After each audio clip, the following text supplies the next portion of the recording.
So it would seem that the choice has been made. The Bronco has been chosen. And for $750, I now have a 4x4, which I purchased not even a block from my house. I think that's a divine sign. I also think it's a divine sign that I started with the buy and sell. You saw me start with the buy and sell. I narrowed it down, and then we made a bunch of phone calls, and it turned out being a guy a block from my house. That's got to mean something. It was a sign. That's a sign. Yeah. That's a big sign. I don't know what the sign says. It's a sign for sure. You know. It was destiny. I think so. Yeah. So Jim and I will be doing a lot of work on this. My new truck. The first thing that's got to happen is it's got to get named. Not the pumpkin. Definitely. Well, I don't know. I stole the Great Pumpkin from that little kid. I think it should be a male name. Think so? It's masculine looking. You think? I think so, yeah. It's a guy truck. It'll come to me. In a dream. This strange dream of my new truck. Now, for those female viewers who've been bored to tears over this entire episode of buying a truck, you will never truly understand what it is that men need vehicles for. But just imagine it was a horse, and, you know, you get the idea.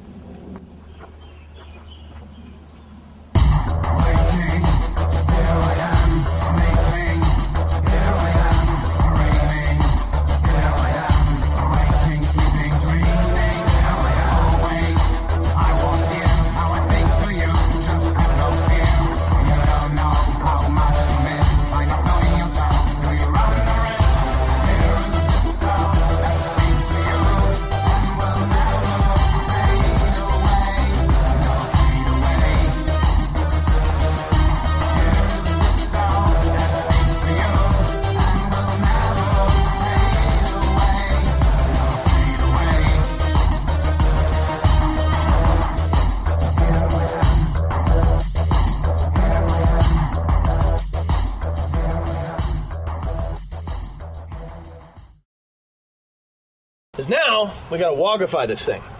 What we got here is we got ourselves an amazing opportunity for an outstanding training exercise. So I'm thinking that what you see before you is a pretty exceptional thing to start with. But bear in mind, we started at $750. That's 2 car payments for most people, and I own this. It's mine forever. They can bury me in it. Probably will. Or I'll bury myself in it, one of the two. But when I'm done, there'll be no mistake that this is, in fact, a WOG vehicle. Okay, so we've got to get the truck painted.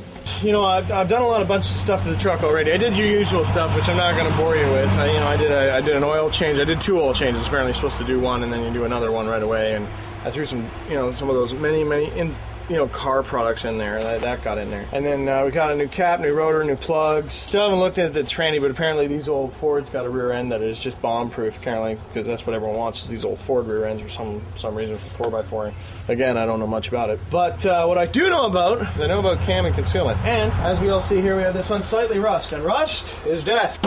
Now, the only thing is, though, is that the rust doesn't look that great. So we want to try to dress this up a little bit. And everybody's got rust on their cars, you know?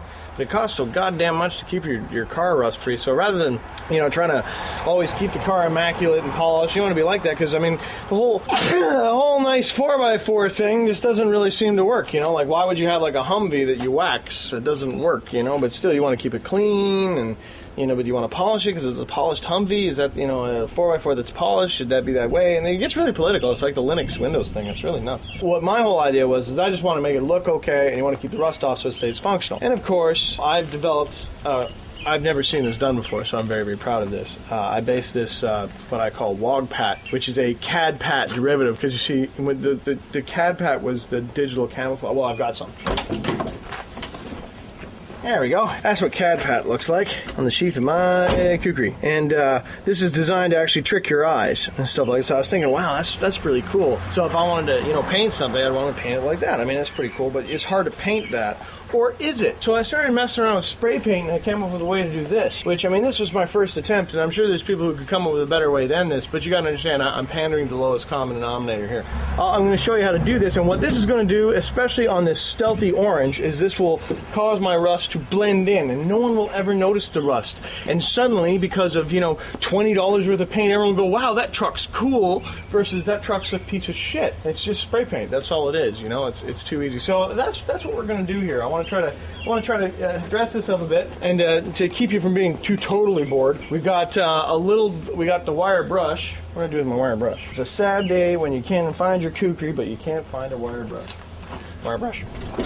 Okay, so I've already gone over, and when I first got it, this is like rusted really bad. So I kind of dragged the wire brush over, and then I put some spray paint on it. But then I remembered after I bothered spraying this, you know, I was bored. That side here had some spray paint. I started spray painting my truck a bit, and I thought, wait a minute, there's some stuff you can get that actually apparently is for that, and it's like a rust converter, which is interesting. You know, you go to like Canadian Tire, one of these places, and you got all these products that supposedly do shit and help. It's a rust converter before converted and then painted. All it does is a primer, really, is all it is. But it says it, you know, it does some other stuff. So, you know, where's the honesty in advertising with the spray paint?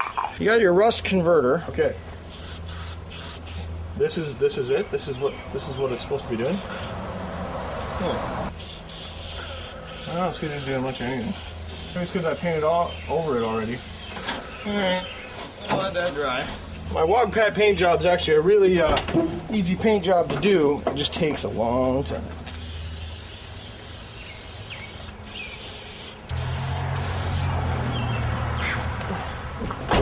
So now we wiped her down there, and we got a little bit of that rust inhibitor paint on it. So we're going to start. You can get these camouflage paint system, which is just nothing more than Krylon's got all of drab, matte black, and a couple of tan colors.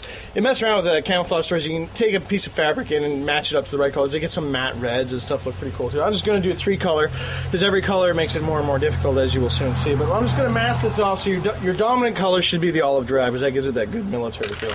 So we're just going to put this on here fairly good. I should probably get a little notepad or something so I'll spray it all over the chrome. Where are we at here? Let's, well, I wonder if I should, yeah, let's try to be a little bit proactive about this. The whole concept of how this whole thing works is you lay it down and then you just kind of put a stencil over top and kind of fire it, and then you drift back and forth. And normally what you do is you do a patch and then you just kind of make an edge that goes up and around, and then you kind of lay it up and you spray it up against the side so it gives the illusion of an edge, eh? So what I think I'm going to do though is I'm just going to make a real quick edge real fast so that I can go along the underside there, and I won't have to like mask off the whole vehicle. The whole point here is we don't want to, you know, get really crazy about this. This is just something you can do with a multi-tool and a couple cans of spray paint. This also means that if you decide to go WOG and you're like on a road trip somewhere and you want to go WOG, all you gotta do is make a quick trip down to your local hardware store and pick up some spray paint and you're good to go. You know, you're well on your WOG path. So let's take this here. We're just gonna make a little stencil on graph paper. I'm gonna go up and across like this. Of course, I'm probably cutting like 4 sheets at a time here. Let's put this on the concrete.